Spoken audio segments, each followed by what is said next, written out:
welcome to Watopian Weekly, the podcast, Season 5, Episode 19, the podcast for Zwifters, Cyclists, and everyone else. Each week here, we are here to discuss all things Zwift, life, and beyond. And well, here she is. Ladies and gentlemen, the enforcer on the Zwift ladies, star of the Iceni series, with her eyes on the prize and nothing else. Except, every once in a while, hitting the back arrow on her keyboard so she can turn the camera around, and so she can see how far she is in front of all the other competition. Gina! Woo! Gina, how are you? Woo! Yeah, good. Yeah. Happy to be back. Been a while. Yeah, man, it has been. Oh, this is fantastic. Thank you for being here. I know I'm amped up today. I mean, I feel like I'm a little loud, but let's do it, right? 2 cups of coffee. Woo! All right, let's go. I know I shouldn't have this much caffeine. I know it's crazy, but here we go. This person has finally been convinced. Oh, he's with us here. This person's been finally convinced to get a mountain bike. Now he's stuck figuring out what size, what wheels, what style suspension, cross country, down country, even though he's more of a rock guy. And he hasn't even thought about what color he's going to get, which is probably the most important. Josh! How you doing, Josh? I'm doing well. Thanks, Dustin. I appreciate that you're AC/DC reincarnated here. I got to flip up my hat or something, right? Anyway. But oh, ladies and gentlemen, here we are. We're in rarefied air here. I'm not sure if we were ready for this, but we are so lucky that this person has given up their time to be with us. Amongst all of their media interviews that they've had scheduled today, he's made a priority. Here he is, the reigning Coalition repeat champion for Category C. And he says he's not a climber. James! Woo! James, how are you, man? Champion.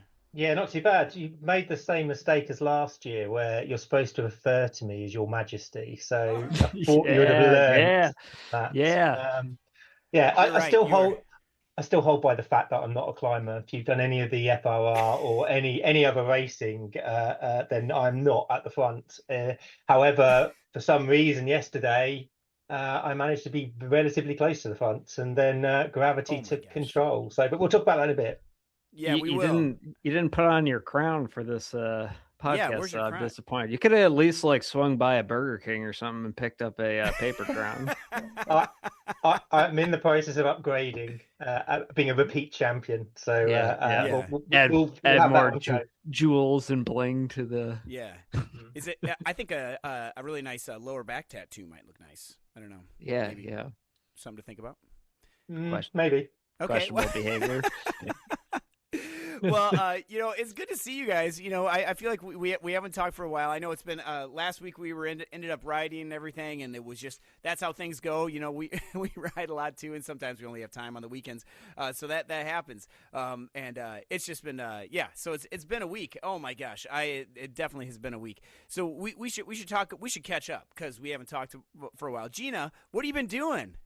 Yeah, so we had the pleasure of having spring break in the Netherlands. That's why I wasn't available last week to actually record anything.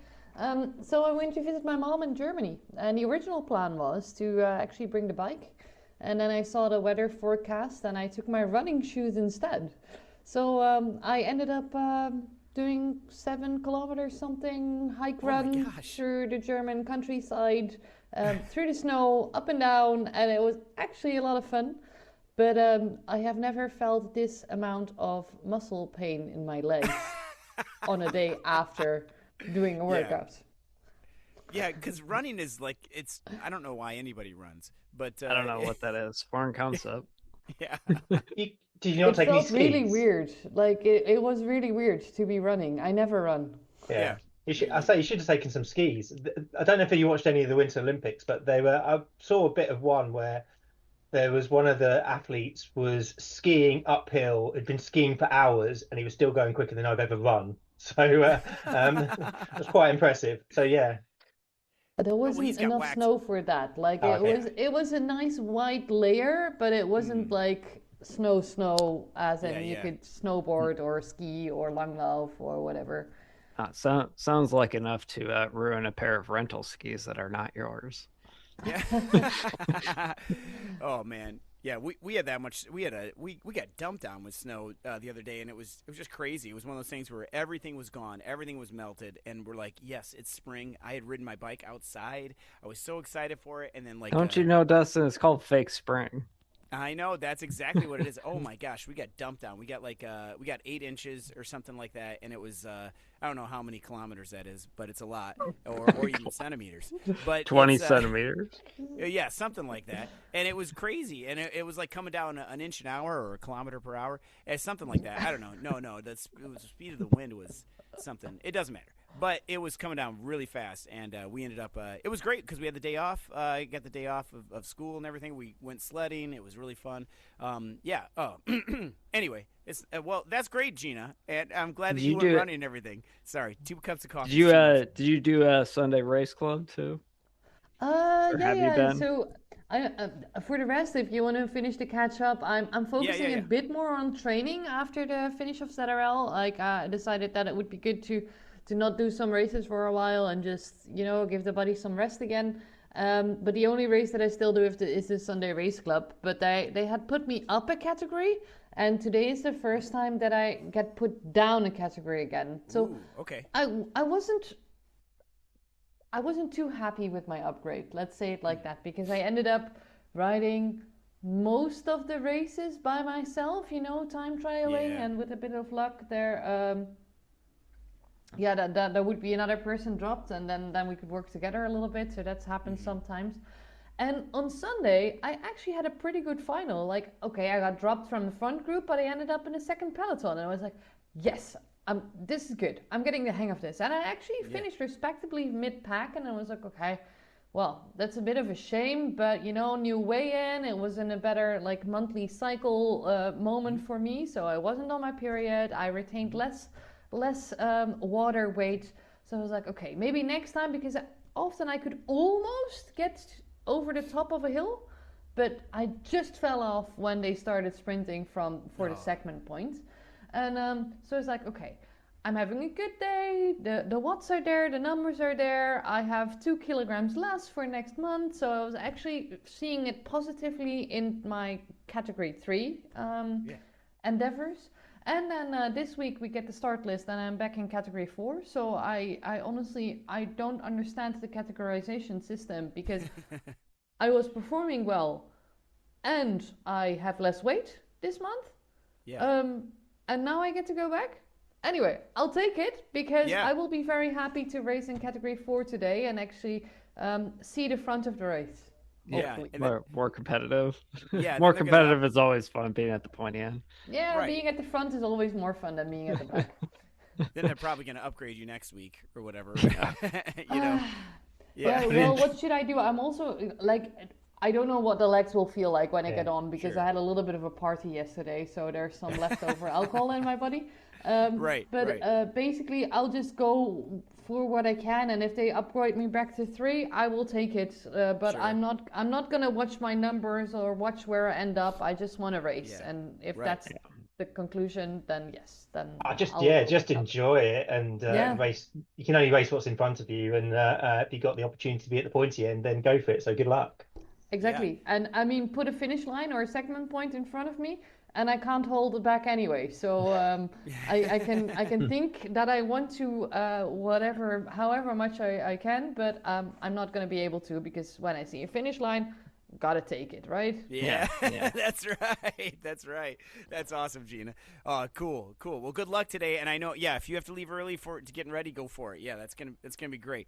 All right, and so well, keeping on going. Speaking of training, Josh, I know you've been doing some long zone 2. Right? Yeah, I still hate it. But I know it's been good for me, but I've been doing 2.5 to 3.5 4-hour zone 2 rides, and lately kind of mixing it up. Like yesterday, I did 18 intervals of 30 seconds of like 160% of FTP for like breakaway simulation, which I mean, cardio hung in there just fine, but like my legs were not cooperating at the end of that. But yeah, so it's been fun. I did a outdoor ride for 2 hours. On my outdoor road bike, I only have a single side power meter, and it said I did 3 watts less than my FTP for 2 hours. So I think either I've had a historical fitness increase, or what's probably more likely is my power meter is overreading. Because I don't think you know wasn't performing well in the cold weather. Yeah, I did push. And I did like feel like I did really well, but yeah, 3 watts shy of your FTP for 2 hours. I don't think that's realistic. Where you only clipped in one side and just pedaling with one leg. Yeah, right. I mean, when I've done like it's a left side power meter, when I've done it before, my right side is typically more dominant anyway. I don't know. I haven't used it. This is the first time I've used it though, in like, this season, I guess. So I think what's more likely is the power meters overreading. As much as I'd like to tap myself on the back and say like, "Hey, good job! You did 3 watts shy your FTP for 2 hours." That's awesome, though. I would take it. Hey, that's fine. It's get those Strava crowns, man. Yeah, that's either that or that's just like moving time, not counting like stoplights and things like that. Sure. But or a car still. pulling out in front of you. I saw that clip. That was dangerous. Oh my gosh. And you didn't have if that happened to me, I know what I would do, and I would be regretting it the whole rest of the ride by yelling at that driver. But some idiots who don't know how to use their turn signal part of the course. Yeah, Josh is in the bike lane, and then this car just turns right in front of him. Yeah, just decides to be like hit their brakes and then turn right into a parking area. Like immediate, like very abruptly. So almost hit them, but did not. So yeah, it's just that would be bad. Good job. Your brakes have been bled though. See, now this is good importance of bike maintenance right there. Yeah, because you were bleeding your brakes, and so they worked. Yes, you did it right. Oh man, and then and James, I mean, besides being world coalition world champ, which we'll talk about in a little bit, and I'm pretty sure that I helped you with that, which we'll talk about that as well. What have you been up to, man? It's been a very light week because it obviously come off the back of FRR World Tour and the Mad Lad Challenge, which meant me riding pretty solid for 11 out of 12 days, and so I've only been on the bike for a ladder race on Wednesday and obviously the Coalition Championships yesterday. So in the ladder race, we went up against White Rhinos around Innsbruck Ring, which was quite good because it gave an early flavour of one of our race circuits for the Coalition Championships. Yeah. And a big shout out to our Coalition team because we managed a top 5 shutout in the race, which is really, really good. That's rare, I think. Good job. Yeah, and I finished third, so I'm really happy with that. So it was a really good race. And to be fair, it felt a bit bad on White Rhinos because they pushed us all the way. They kept us honest, and we've had to repeatedly attack to wear them down. So I felt the result was great for us, but didn't really reflect the efforts that they put in. So if any of them are listening, shout out. It was a really good race. I think you were a bit unfairly treated, but we'll take the 5 at the front.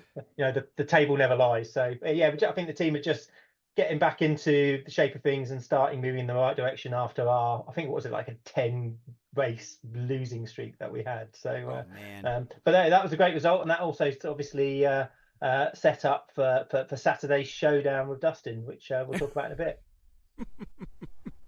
Yeah, that's true. We will talk about that, and we don't want to bury the lead for sure. Well, that's been great, man. And you have been putting in the work, dude. Your climbing has been off the charts. I mean, it's awesome. So it was good to see that. I mean, not really from my perspective, but I mean, it's good for you. I'm happy for you.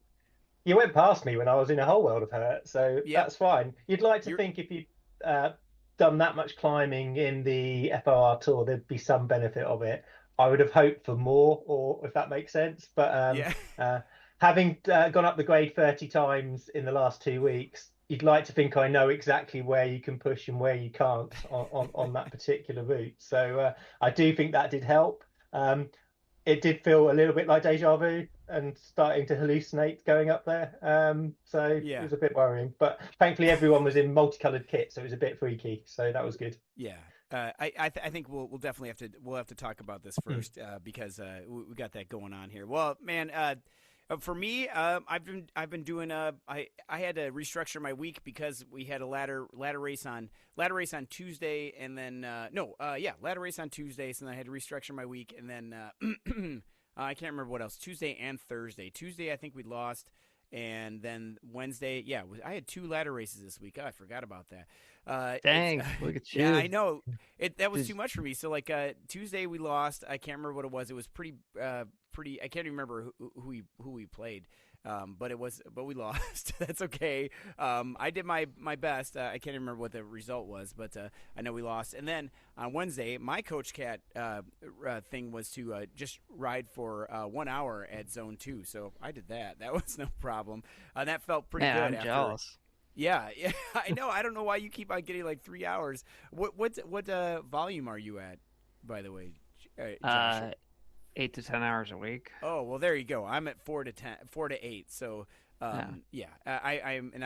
barely hit 4 if I'm lucky. So, just because my work schedule and everything. So then on Thursday, I have to give a shout out. I can't even remember. It was the S4WT team that we played, and and we ended up we won on our ladder race, and it was the not Ocean Cliffside. It was I can't remember the route, but it was the one that ends on the volcano KOM, and so I was really nervous about that because we went up Titans and I can't remember the route, but we went up Titans and then we had to go up. We had to the big flat section, then we had to finish the KOM, and I had a pacing strategy for that. Our illustrious captain for Coalition Vexus, DJ. Shout out to DJ. He couldn't make it to DS, but he gave us very specific instructions on what to do, where to attack, and where he thought we should attack. And I just want to say that it's always it looks like this was on Rolling Highlands. That's no, it wasn't Rolling Highlands. It was because we were in Watopia. It was, I can tell you. It looks like you did a race versus SWAT on Rolling Highlands, and then versus Total TT on Legends in Lava. Legends in Lava, that's it. Yeah. Hey, man, you know it better than I do. Thank you very much. Thanks. I'm just looking at the results here. Yeah. Thanks. Thank you. And so thanks for that. And I can't even remember what we did on the what did we do on Tuesday then? That first one against the SW4T, whatever. What did it say? We lost that one, I think. Yeah, you lost 2 laps on Rolling Highlands, and I see you in 5th place here. Yeah. Yep, that sounds right. And then how about for what was this final score on the one we did on Thursday with you won 29-26. Ooh, oh man, I thought it was only by 1 point. We were trying to do the math, and when you're that like in the red and trying to do math, like we first thought we only won by 1 point, so that's what I thought we won. And then someone's like, no, we lost by 1 point. Like, no, and then somebody redid it again. Hey, it's still better than in a 5v5 ladder race. There's 55 points on the table, odd number, and I've been convinced on more than one occasion that we've tied with my tired brain math. So. Not mathematically possible, but very insistent that we shot. I'm pretty sure we've tied before when I've raced. Maybe not. I have no idea. In a 4v4, it's possible. Okay. But 5v5 is not mathematically possible unless someone drops or something. Well, so when we were going up the KOM there, thankfully shout out to Chris on our team. He was able to follow the very first attack, and he was able to get up there and got second. I got third, but it came down to the last part, and the kicker of the KOM, or that KOM is like the last part is like 15% or something, isn't it? It's something horrible like that. And so I put in everything I had, and I was able to get third. So happy about that. It was hard, but that climbing is nothing like what we got going on here. But that we have in the big club championships here. So, but before we do that, before we talk about the Coalition Club Championships, we got to get to Gina. We want to talk about the ZWB Omnium.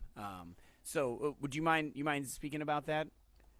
Please. Yeah, so we actually also recently had our club championships, and it was on a new kind of format, actually. It was an omnium kind of format where, if you know track cycling a little bit, where you have all kinds of different disciplines, and then together they will form your point total kind of thing. Mm-hmm. So my team was looking at that like, okay, how can we potentially do something like that, but then for Zwift racing? And the idea was that we did a lot of test events, and the idea was to do it for our club championships, and then we actually liked it so much that we wanted to try and see, okay, how can we potentially move a format like this into the full Zwift world?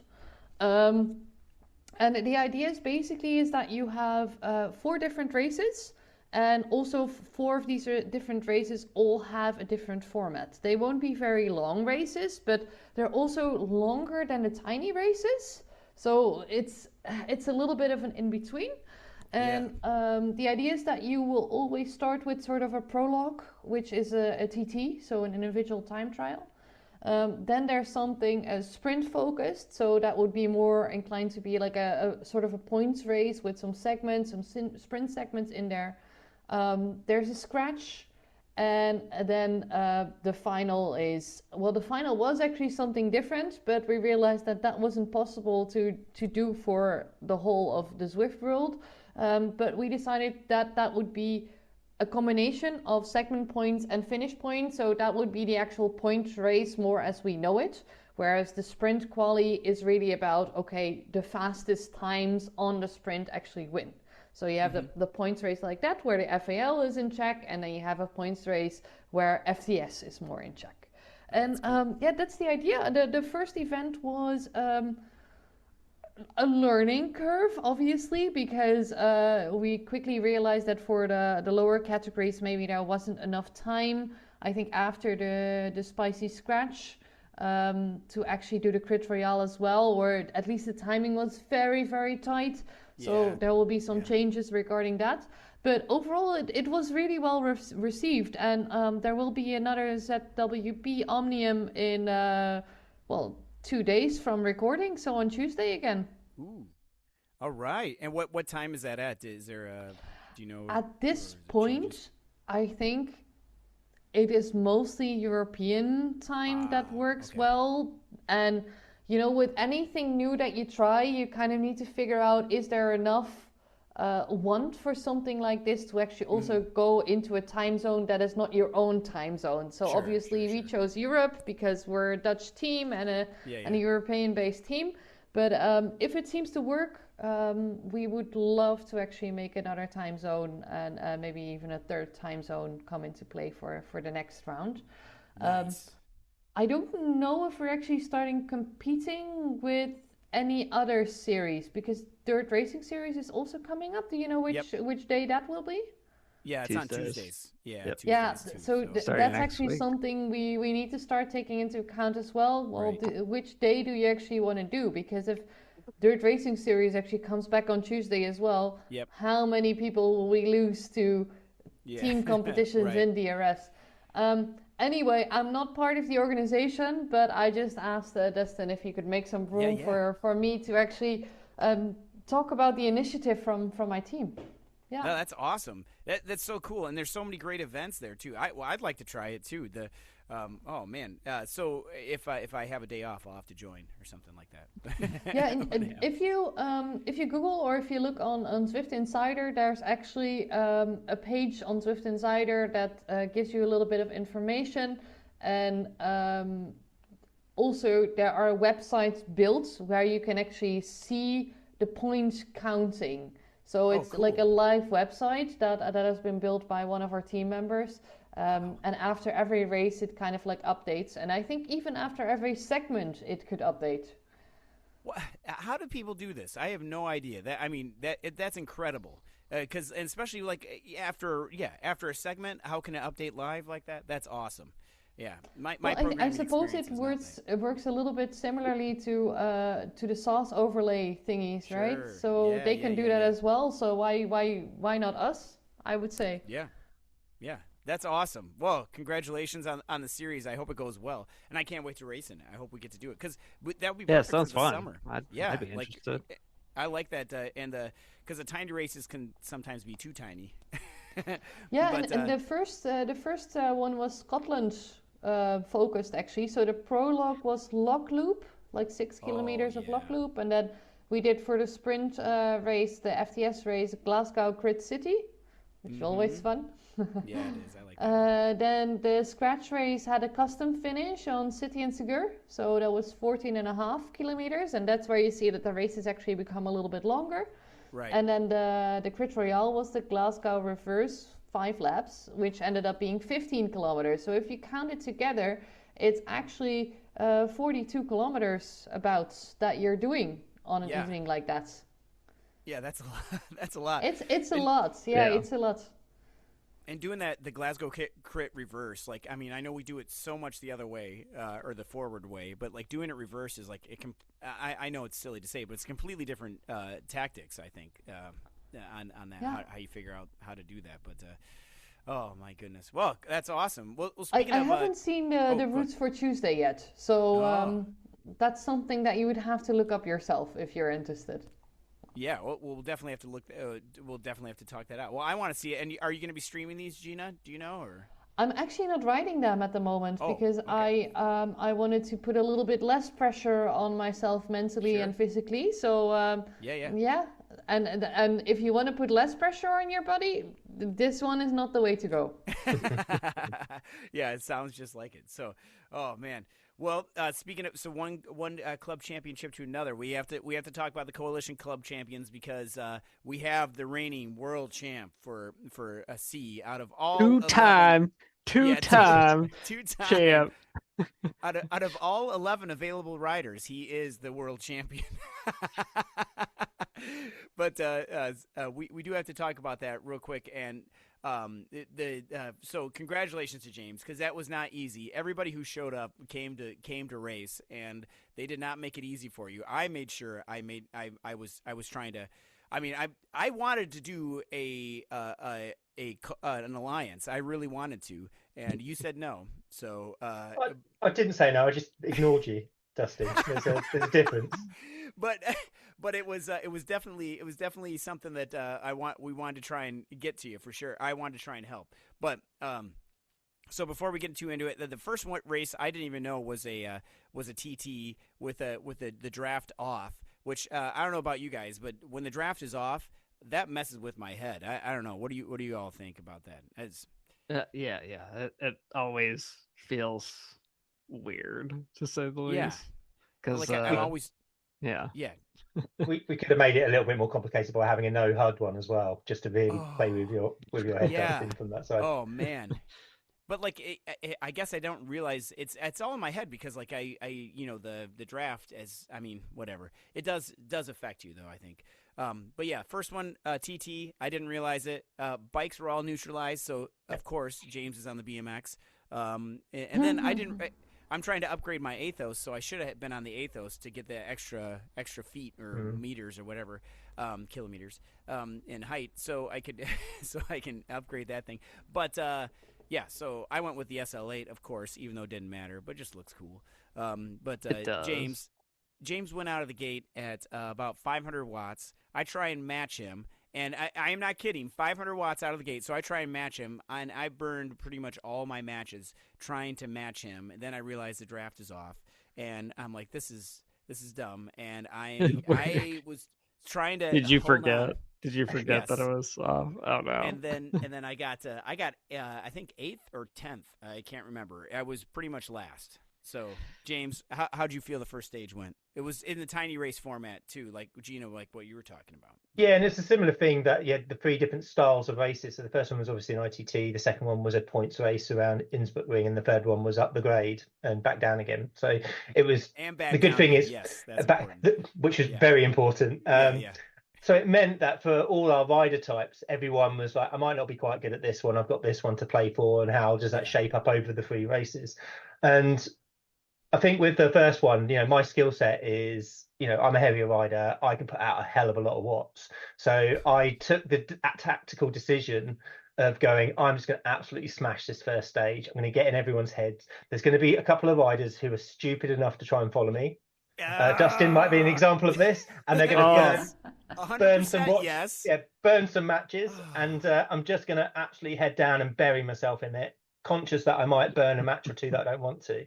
So I went off like an absolute rocket on the BMX, which when you're looking at it on screen, it's a bit odd because they're you're pedaling away sort of like this. And I was stalking you in your warm up because I was like I was fan viewing you, watching your warm up because I was like I need to see what, because James, I got to beat James, right? And James was like he's around Watopia just doing 250 watts, just go on like Tempest Fugit or something like that, just steady. I watched you for like 5 minutes, man. You did like 250 watts for 5 minutes. It was ridiculous. My knee was hurting, so I was just trying to get my legs moving. I felt I got on the bike and I felt terrible. I was like, this isn't gonna end well. So I was just trying to get my legs moving, just get them spinning, not particularly putting any real effort in. I think I did one 10-second sprint effort in that warm up, and then got into the pen. Yeah, and then it was a case of I'm gonna really give it some. That was going to be a couple of riders who I was conscious of. Eric was one of them. Robert was another. Again, similar style profile to me, and they kept me honest because I had to keep pushing all the way to the end. Eric was sort of always a couple of seconds behind me, and it's just like, please drop off. I could really do with a breather here and have some water, but it didn't. And I think what I wanted to do is sort of psychologically sort of say, look, I'm going to make this difficult for all of you, and let's see where we get to. And that sort of was everything played out tactically for what I wanted in that first race. So I was happy with that. Yeah, and then stage 2 was a points race up the Innsbruck Ring, and that one again a fast start, but then everybody settled. So I was like, oh, thank goodness everyone's settling. And then we got to the leg snapper, the all important leg snapper, and I was out the back. I was already out the back, but I'm like, it's okay. Wait for the second 30 km/h sign on the right, and that's where you attack. That's like the best place to attack. And people were popping their feathers too early, but so everybody, that's where you attack. And went up there, went as hard as I could, caught some places, and then over the top. But James was already gone. He was off. No, it wasn't the same because we'd had I had a very specific tactic off our ladder race. Was when you get you get that little ridge and then onto the bridge across, which is about a kilometre beforehand, is to go and attack there and create a bit of space with a view of get a big enough gap, then you're not having to go full gas up the leg snapper because it was FLL in play. So that was the thinking. But Jim went before me. Yes. And he went he put a really concerted attack into the point where he did it was just a bit before where I wanted to go. So it was like, I'm going to bridge across, got onto him, and then we worked, and I can't remember, he bridged across to us as well. So we had about a 3 or 4 second gap going onto the leg snapper. And I was too busy watching the people around me, and didn't notice everyone come flying past. So I think I was about 6 over the top of the leg snapper. Yeah. So loads of people went past me, which is fine. It wasn't a problem. But they also got a bit of a gap downhill. And then we engaged my gravity mode, caught up with them. And I was half expecting everyone to really have a go at the sprint. And I was generally worried about Pete, Zach, Kendrick as well. All really, they were much stronger sprinters in even though it was a small field, they're much stronger sprinters than me. And I was like, I don't really want to get into a sprint fight with them. So, but I took the view of I'm just going to hammer the sprint. So I went full gas on the sprint, and everyone else didn't quite, or went slightly later than me.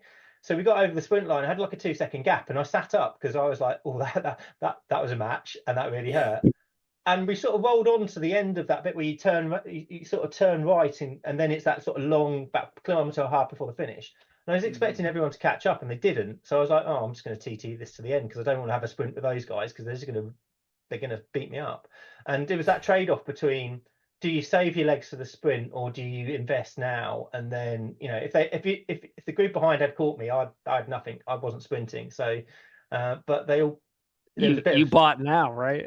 I did, and got away with it. I sort of dodged a bullet, that one, from that side. But I'm hoping the psychological edge I put in the first stage is enough for saying he buggered off down the road, for want of a better phrase, so we'll just leave him to it. And that seemed to work. Yeah, it did, because I was like, I wasn't necessarily going to chase you there either. I was definitely well, I got over the top, and then Jim was with me, and I was like, we gotta push, and so Jim and I were working together, and then when we got to the sprint, he just dropped me like a quarter wood, and he just kept on going, and I was like, well, okay, but then I was watching the gap behind me because I was all by myself. And whoever was behind me, which I don't even know who it was because everybody changed their names to make it funny, but it was really hard to do. Yeah, it was fine. And so I'm like, and I was trying to play defense because I didn't want to. I don't know. I didn't want it, so I had to burn matches to get to the finish, even though it was like a kilometer away, and I was doing like 4 watts a kilogram or whatever to get to the finish, just so I didn't get caught. So that was rough. Anyway, got to the end. I don't know. I was probably 6th or something there. I was not winning, but at that point, I think Pete had calculated that you had won. Is that correct? I think. Yeah, I think so, for the numbers, as long as I finished. Yes, as long as you finished, which brings us to the third stage.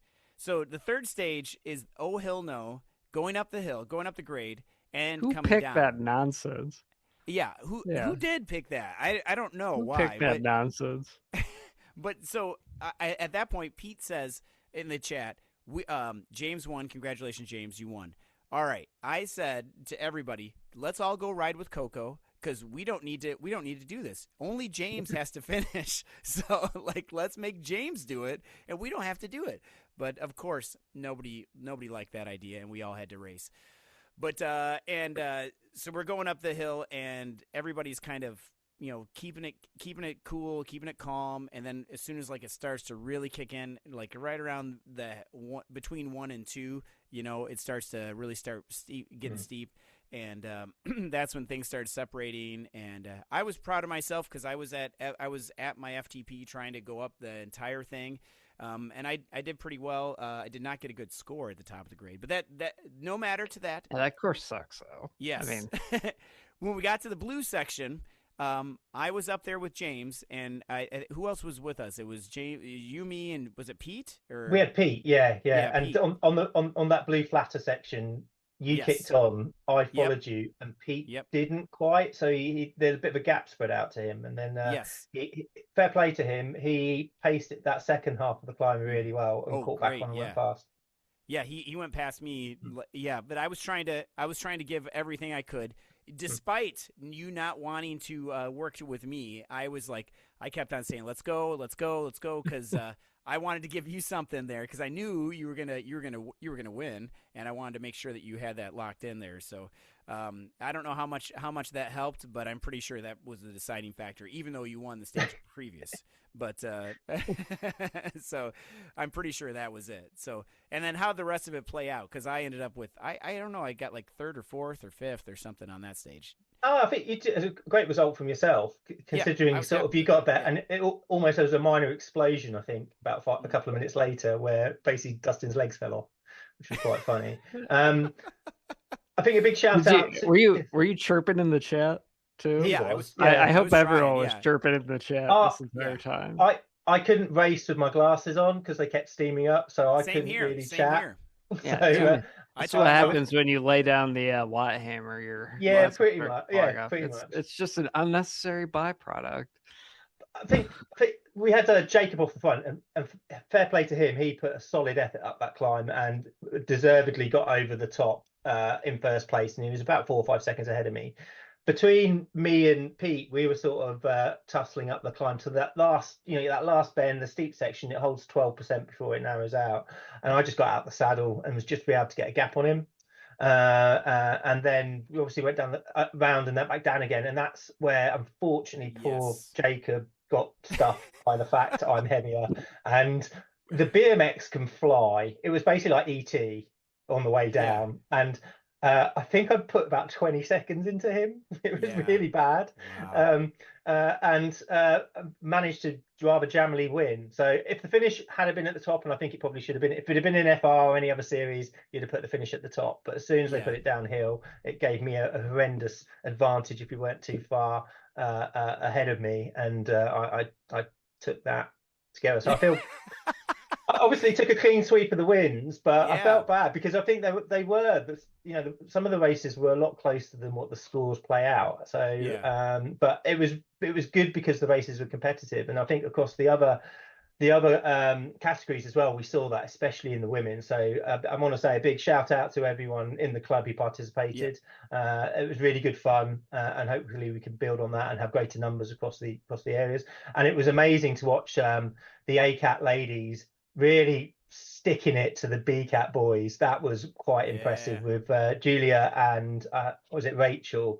Their climbing up the grade was pretty impressive to watch, and just wrecking everyone. They were. It was amazing to watch. So big shout out to those two from that perspective. I'm so glad I wasn't in that. I would have been spat out the back. But managed to get the win. Really pleased with that because that formed part of my training. That's been something I've had on my plan to be competitive. So I'm really happy with that. And I'll fully take all the abuse of being a sandbagger that I'm going to get for across the club and everywhere else. No way. And go from there. Hey, no way. You put in the work. That's just how it goes, man. That's how it goes. You did great. I'm proud of you, and I'm glad that I was instrumental in your win. So you're welcome. It's all me.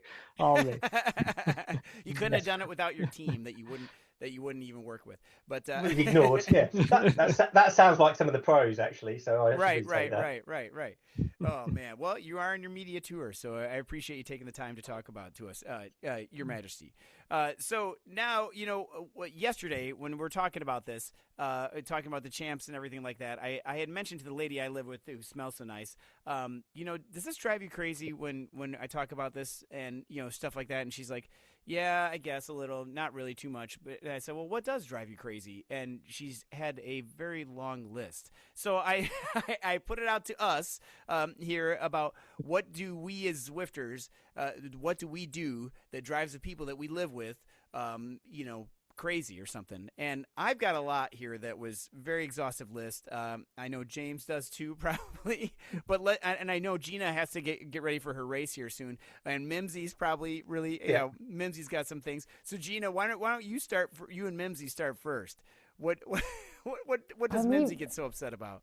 The thing that upsets her most, if I have to tell her that she has to get off of my lap because I need to get ready for a race. Like in this point, she just wants the cuddles. Yeah, and, look at that face. She's going to be enraged. Really, really, really gets annoyed about if I have to take her off of my lap. Mm-hmm. I think a lot of the other things that you're going to talk about, I can voice Mimsy's opinion on those as well. Well, yeah, that is definitely a thing. My dog doesn't like that either. When I have to stop playing with her, you're doing what? Why are you gonna go and yell in the basement? And what are you doing? Look how cute she is doing this though. She's just on my hand, enjoying it. Oh, Mimsy. Oh, yeah. I could see her getting. My dog is not allowed in the. In this room anymore because he has no concept of spatial awareness and will just try to casually he'll sit there and be out of the way most of the time and just watch me I don't know why you're doing all this and not going anywhere, but okay. Then he'll try to crawl under the crank arms and I'm like, yeah, no, that ain't a good spot. So Gina, does Mimsy just sit there and watch you on the bike and just look at you in a sort of level of disgust when you're riding? Yes, and I also get the occasional meow. 'Cause she's getting old, so her voice has gotten Disapproval. deeper. So she gives me the occasional meow, like, isn't it time to get off already? You know, look how cute I am, ready for more cuddles. That's basically the look that I The get. disapproval. She is smart enough to not come close to the bike though. Like she also doesn't like the sound of the fans. So she kind of sticks out of that specific area, especially if I'm cycling. Our dog is, she's still a puppy. She's only a year old, and she usually she's been pretty good about staying away. So I usually don't even let her down here because she chews on too many other things. But she's gotten better. So now she's been able to come down when I'm riding my bike. But just the other day, I didn't have my fan on, so I turned on my fan, and her toy was in front of my fan, so she comes over to get her toy, and she's like gets hit in the face with the wind, and she's like trying to go get it, and she's hit in the face again. She couldn't figure it out, and so so she just left. She didn't want it anyway, but didn't want anything to do with that. Yeah, I know. It was, as part of the exhaustive list, one of the things, we can just go through. We don't have to go through all of this, but stinky chamois, I think, is one of the biggest things that drives the people I live with crazy. And I didn't think it was that stinky, but I will hang my kit to dry, and sometimes if I needed to dry faster, I'll put it up in the window of our of our bedroom, so the sun hits it. I know this is kind of maybe a little too much, but the sun hits it, and then it dries faster. But then my daughter said that you shouldn't do that. It looks like a ghost, so it always freaks her out. So I need to rethink that. All right, somebody else go next. Yeah. I would like to voice the opinion of our pets regarding the stinky chamois. Yeah. Because Mimsy has a habit. If I throw my bibs on the floor, she actually has the habit of actually going to the sweaty clothes and rolling around in them. So I don't know if your dogs do this as well, but for Mimsy, the stinky chamois are actually a plus. No. I know our dog Prentice did that. He walked up to it and he sniffed it and he looked in disgust and walked away. So clearly, a lot worse in our household.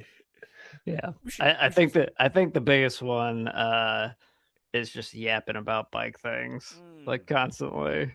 Yeah, and it's like that hobby that you don't really care too much about, but you're supportive of your partner doing, so you'll listen. But you're like, eh. I could do without all this yapping. Yeah. Do you get the point of when you come back in and say, "Oh, how did you do?" And you know that question is they don't. I say my wife more than my daughter. It's like they're asking that question out like this. They don't really don't really care. No. And the problem is any level of detail, you can just see it going in one ear and out the other. Yeah. It's like I'm. Go ahead, Josh. Yeah, it doesn't ask that question anymore because she knows the answer is always finishing first anyway. So. Yeah. I say that as I did not even come close to finishing first in the last race I did, but. Man, one thing I definitely have the laundry thing too, though. The lady I live with who smells so nice, she always talks about how we always have to wait for the laundry to get done. But you can't we have a speed cycle on our machine, and it takes 37 minutes or 36 minutes or something like that. But you can't just leave your dirty chamois hanging out, right? I mean, of course you can do anything you want to. Really? We're adults. Man. We're adults. We can do anything we want now. I always get it washed and get it hung up because, I don't know. It stinks enough, I guess. But but what about, does it happen to you guys being on the bike when you said this race will only take take 20 minutes. It's only going up the Alp or something like that. And then it takes a lot longer. Does that happen to you? Yeah, it happens to me. I think it's less of that and more of my race is at 7:30, but that also means I'm starting to get things around and get ready at 6:30, 6:45. So it's but it's I agree with that. It's that timing around for both probably me and Dustin is that family. So the amount of dinner times I've missed because of ZRL, even though we try and ring fence Tuesdays out, and ironically. having asked this question and then sat down for lunch, say, I've got to go on the podcast. They were like, really? Really? Did you just say that, we've highlighted this is an issue? I was like, yeah, but you know how this works from that side. So, then it's also the other side to that is sometimes we all have purposely have an evening meal or a meal after the race, and when you've done a race, the last thing you want to come off is either have a meal, even though it's been beautifully made for you. It's like the last thing you want to do is eat, or I need a period of time to recover before I want to. You get off the bike and then you're not hungry, and then like give it like 30 minutes to an hour, then you want to eat everything. But equally, I do think my family play on that, so they will cook a 5-course roast dinner purposely and sit it down in front of me and almost force feed it to me directly after a race, just to make the point of like, you can Zwift, but you're doing it on our terms, similar to what we're seeing down in Gina's screen, if that makes sense. Oh, she didn't like that joke because it made me laugh. Oh man. Well, yeah, I know for the food thing, I think we kind of have a similar thing, but it's the opposite. Like I think it's like Tater Tot Tuesday, because I usually will do the cooking, I guess, and and I don't eat before the race because my last meal before the race is usually my lunch that I have, and then because I can't eat too close to when I race, otherwise I'll just puke. And so anyway, like I always make like something super quick, like get home, tater tots, frozen pizza, something like that. So I think. I think they get tired of that, but that's how it goes, I guess. But and I know, Gina, are you okay with time, or I know you got to get on your race? Yeah, I was just saying, let's give Mimsy her privacy so that she can clean in peace and not be cameraed for it. And I will go get race ready. It was lovely talking to you today. Yes. And maybe see you next week. Who knows? Yes, that sounds good. Good luck, Gina. Thank you. We'll see you, Gina. Good luck. See you later, Gina. Good luck in the race. Yeah. All right, and then thank you, Gina. That was awesome. So let's keep going. We do have a lot of other things here too. So one of the things I have to talk about, that the lady I live with who smells so nice said, whenever she like goes to something where we would both be expected, like maybe, I don't know, church or a dance class or something like that, or something, or a parent function for school, and they always say, "Oh, where's Dustin? He's riding his bike." Okay, but there's like 12 inches of snow outside. Yeah, he's racing. Yeah, it's in the basement. And he's explaining what Zwift is. It's like yeah.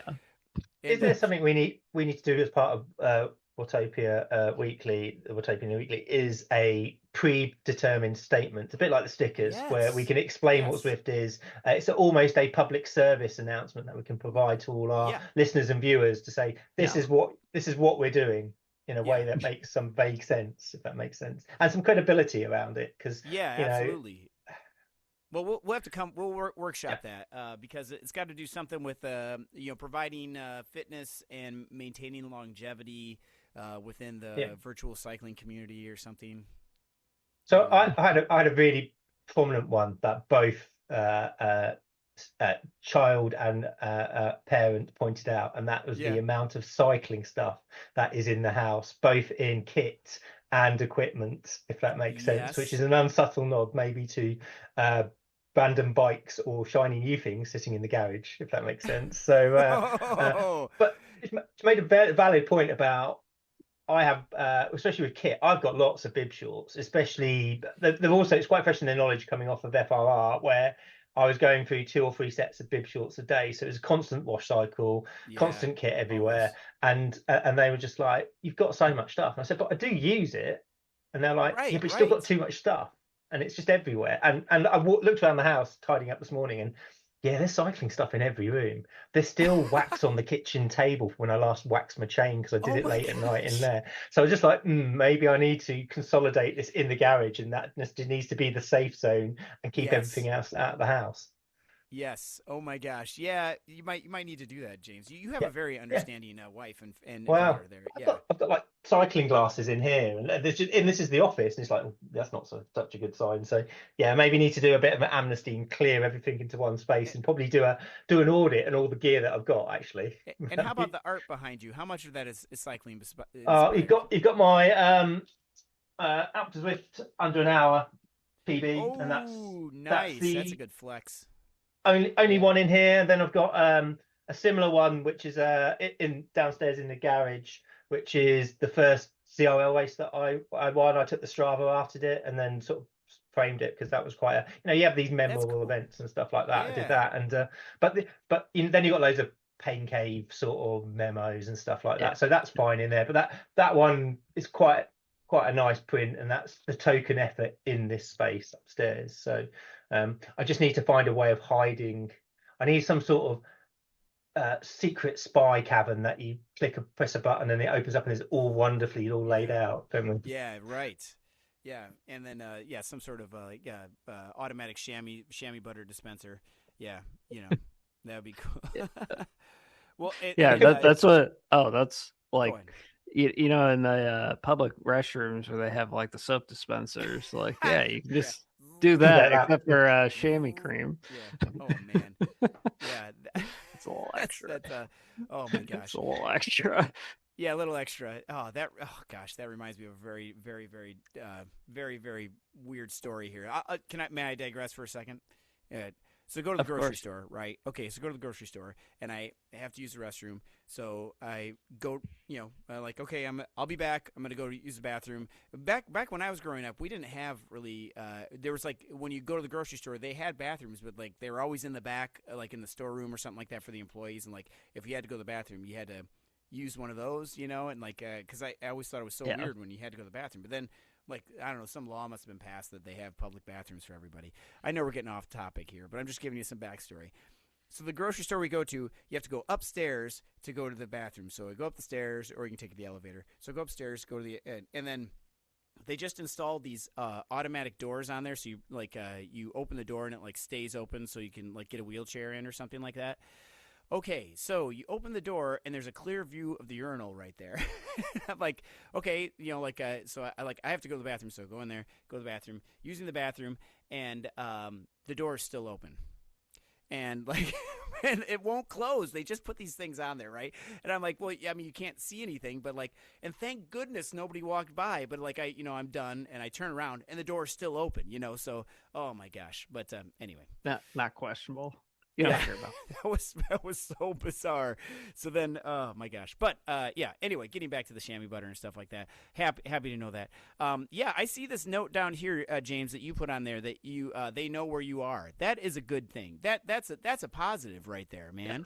Yeah, and there was another one as well saying that because basically it was that how did I put it? There was this 10-minute monologue of and another thing. I was like, whoa, I've just asked this question, and it was like, this has been building for a while. So it's like, oh, probably probably going to help my relationship now. It's all out in the open, if that makes sense. Yes. But the other thing I said is,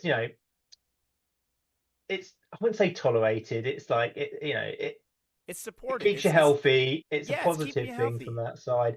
The worrying thing, they know where I am, which I'm going to start checking that they're not tagging me to sort of track my movements from that side. Yeah. And also another bit that came out, which I didn't put in the notes, was apparently I get cranky if I haven't raced for a couple of days. I wouldn't have thought of that. That was sort of like, oh, hello. Yeah, Josh, has that happened to you? I haven't raced for 2 weeks. Yeah. I'm happy. I'm a happy camper. As long as I'm on the bike, I'm happy. Yeah. The lady I live I'm not happy about doing zone 2, but she always tells me, I think you need to go for a bike ride. You need to get on your bike because and that usually clears things up for me. But that's a good point there, James. Good point. And I also see this one on here that says has more baths than anyone else in the house.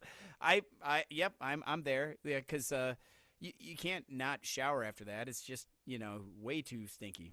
So and I do think the experience of the Mad Lad Challenge is quite fresh in the memory of basically trying to save my undercarriage by sort of having regular baths to make sure I wasn't destroying my bum, basically. But I also, there was another bit I didn't mention in there, is apparently I don't clean the bath out afterwards, which I disputed. So we'll keep an eye on that one. But yeah, clearly there's some hygiene habits that I maybe am taking too many baths. But I think it's good. Yeah. You got to relax. If we could have a hot tub in the garden, then I'm all in for that. Yeah, Epsom salt bath. Yeah, or a sauna or something. Isn't that a thing? That's a thing. Yeah. I can't help if I want to look after myself. My body is a temple. You're A the ruined you're, one, you're I the might world add. champion. Come on, you wouldn't ask Tadej Pogacar to do anything different, right? I mean, No. yeah. I'm sure that went down really well too, right? When you told everybody that. I might not send to this sort of podcast recording when it goes live. We might keep this one quiet. Yeah, right. might be. Well, let's see. We also one thing I also had on here that was a part of that big tirade as well was because we have a big screen TV, so a TV. It's not that big, I guess, 43 inches. Although I find it quite adequate. Anyway, it's in 4K. Hey, but the watching other people's Zwift. So like my wife and daughter both brought this up. That why do we always have to watch these? I'm like, you don't have to watch them, but like if you're not watching anything and the TV's off, I could turn it on, and watch this thing instead of watching it on my phone, right? Which is only this big, and the TV is huge. So, but they were talking about how. I don't mind watching it with the full volume and all the heavy breathing and everything. And yeah, I do it. I have to say I understand that completely. Yeah, I get it, but I do that, but I understand. Yeah, it ties into one of the comments that was raised to me about the de-essing. Oh yes, there was that concept of you're doing all this effort and you're not going anywhere. Fine, yeah, I get that. Yep. But you're de-essing. You can't even interact with us as a family unit because you're not riding, but you're talking to people about riding, and you're very loud when you do it. It's like you're yelling at them and everything. Yep. I wonder, next time you do that, James, you should, and Josh, you two, you should get your watch going or whatever and record it, and I wonder how many calories you burned being a DS. Actually. Josh is actually quite calm though. He's because I remember he used to DS our ladder races all the time, and he's way more calm than I am. At least, well, I'm always too amped, I think. But it's probably a good one to track your heart rate as well. For that time period. I bet it's really high. Yeah, next time. Yeah, it probably is the teams that I captain or DS for because it's just like just yelling at people.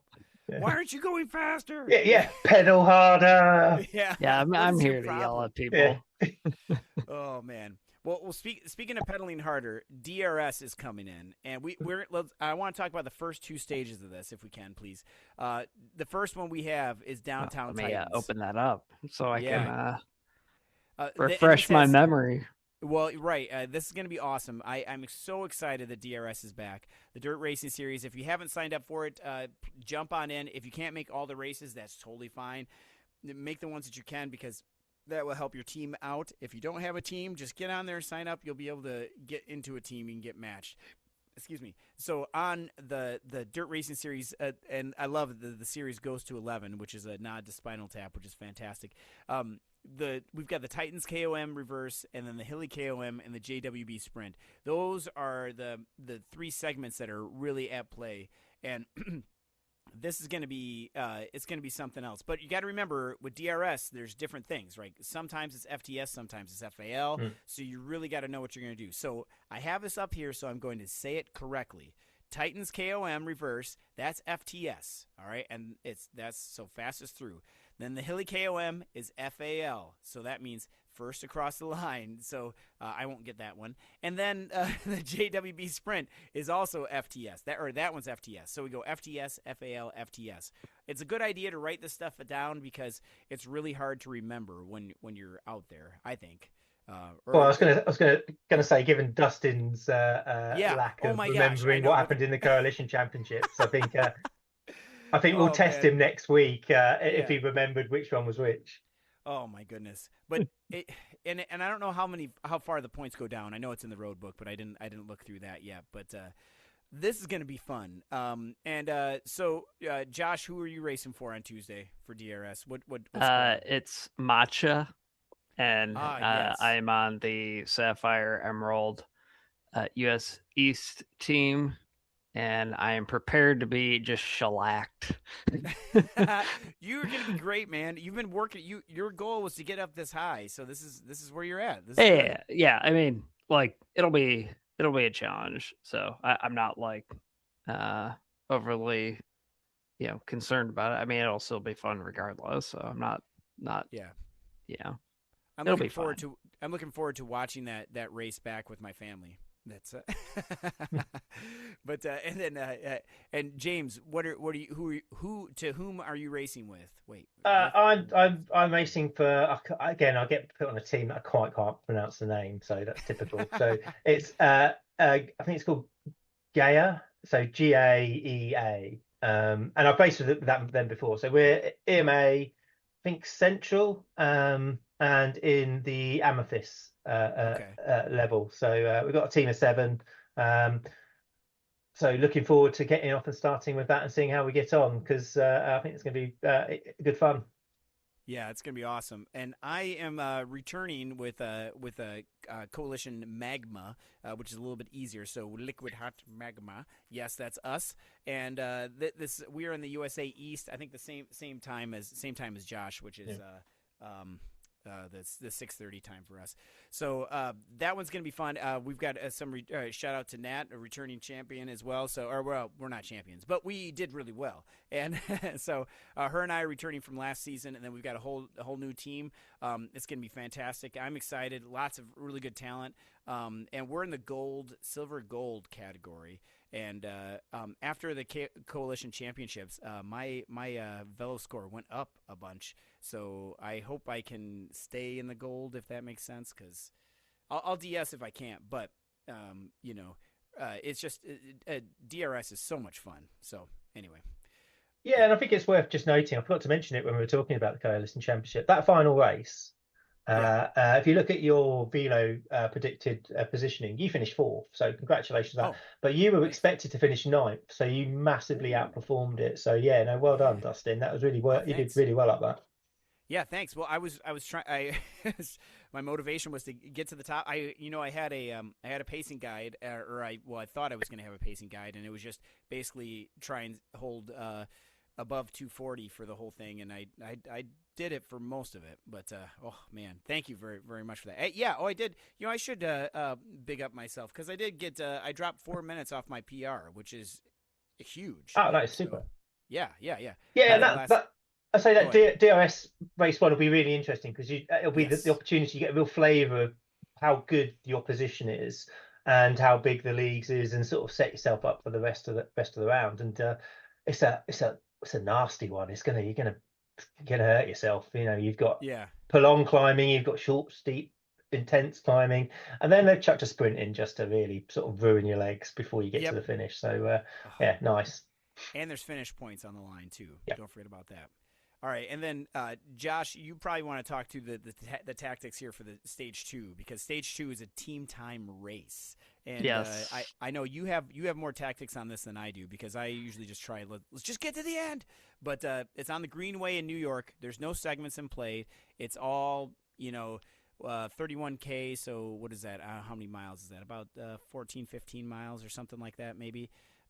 16 miles. I'm not sure. Let me just refresh my memory on this course, because I think it's mostly it's mostly flat with just the couple of punches Bridge. The bridge and all that good stuff. So my opinion on team time races is it's weird, but you have to monitor and pay close attention to what other teams are doing.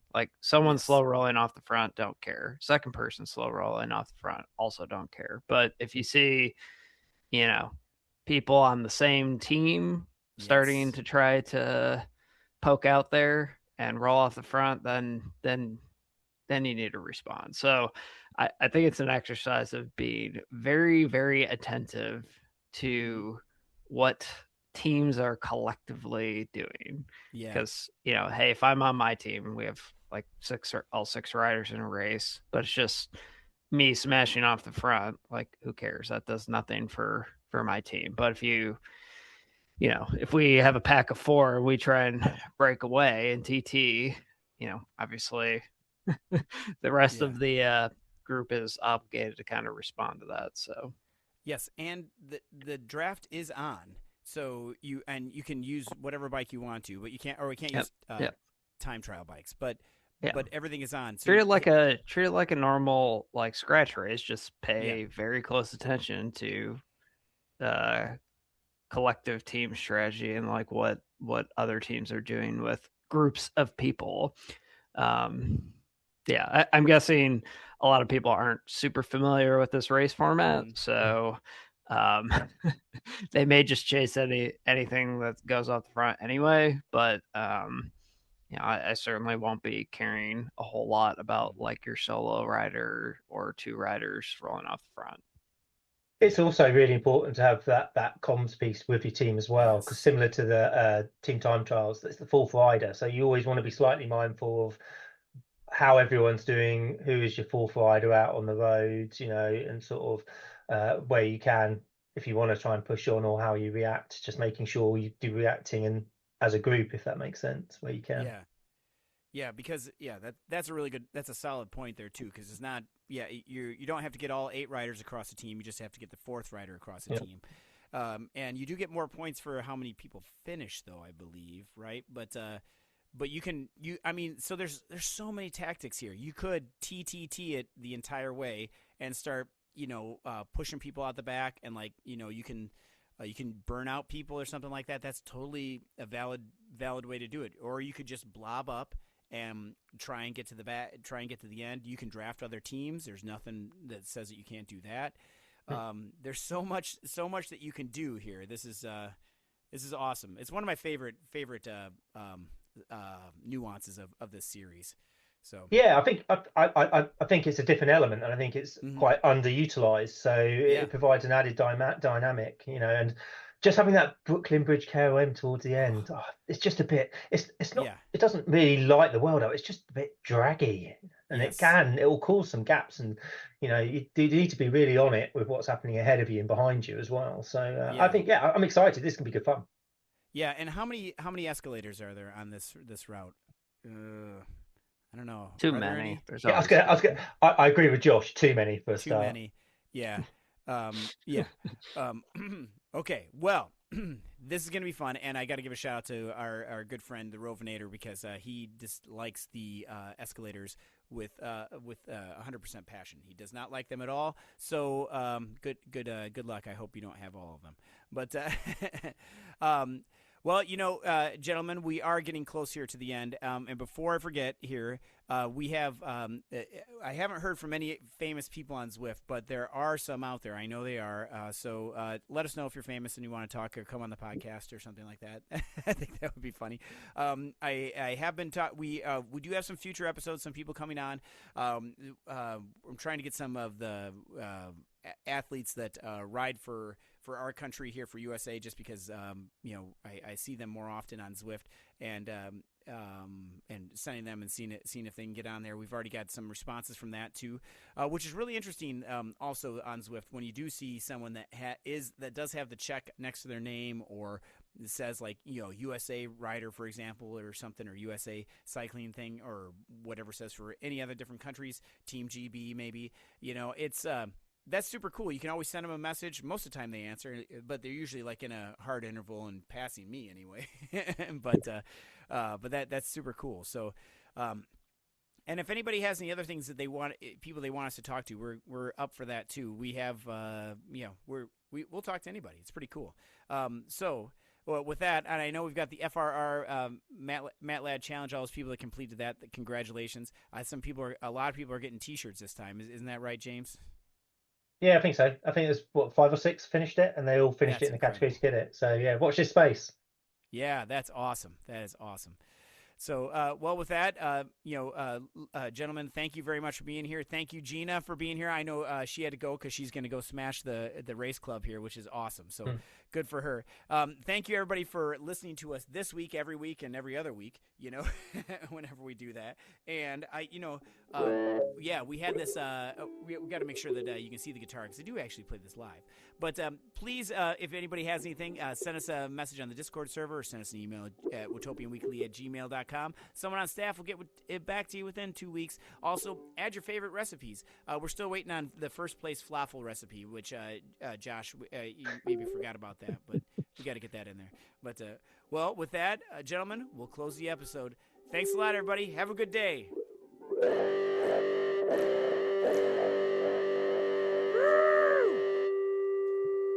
Yeah. All right.